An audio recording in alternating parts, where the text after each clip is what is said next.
Total Aflatoksin Rapid Test Kit for Cereals and Feed. Test Preparation.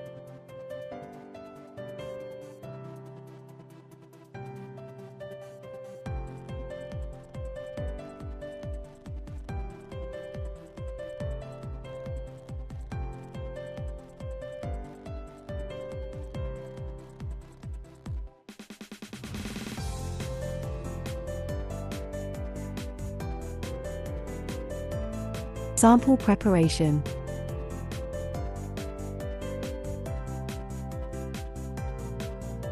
Weigh 5 gram homogeneous milled sample and put into a 50 milliliter centrifuge tube. Add 30 milliliter of 50% ethanol. Vortex for 30 to 60 seconds or shake vigorously up and down for 30 to 60 seconds to mix thoroughly.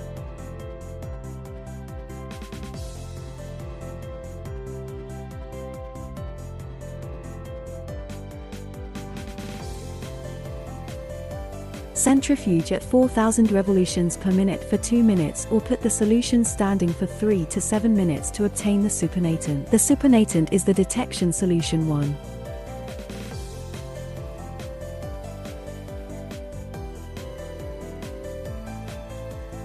Pipette 1000 microliter AFT diluent into a 1.5 milliliter centrifuge tube. Then add 200 microliter detection solution 1 and mix well. This is the detection solution 2.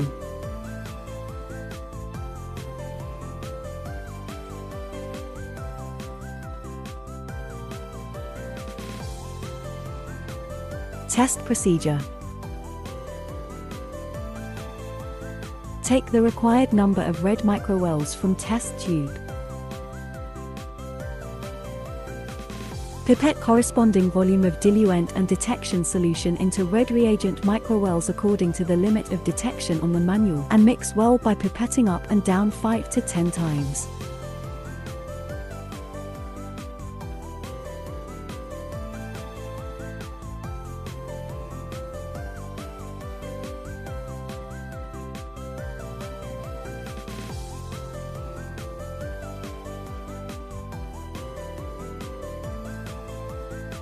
Incubate 3 minutes at room temperature.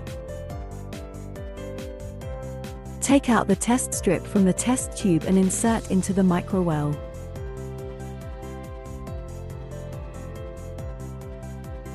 Incubate for another 3 minutes at room temperature. Take out the test strip from the microwell, remove the sample pad at the lower end. Result interpretation. Read by reader. Place the test strip into the strip slot totally and push the strip slot to the bottom. Open the Bioeasy Pocket Reader application program. Click the cross-pattern test, connect the Bluetooth. Select mycotoxins and the test item. Click Test to start. The result will show on the screen. Result interpretation. Read by eyes. Check whether the top control line is present. If there is no visible C line, the test is judged as invalid. If there is normal C line, compare the color intensity of test line and C line. If test line is darker than the control line, then the sample is considered to be negative, which means the sample contains no aflatoxins or contains aflatoxins at lower than the detection limits. If test line is equal to or near to the control line, then the sample is considered to be weak positive, which means the sample contains aflatoxins close to the detection limits. If test line is lighter than the control line or no test line, then the sample is considered to be positive, which means the sample contains aflatoxins above the detection limits. Your food safety concern, our dedication.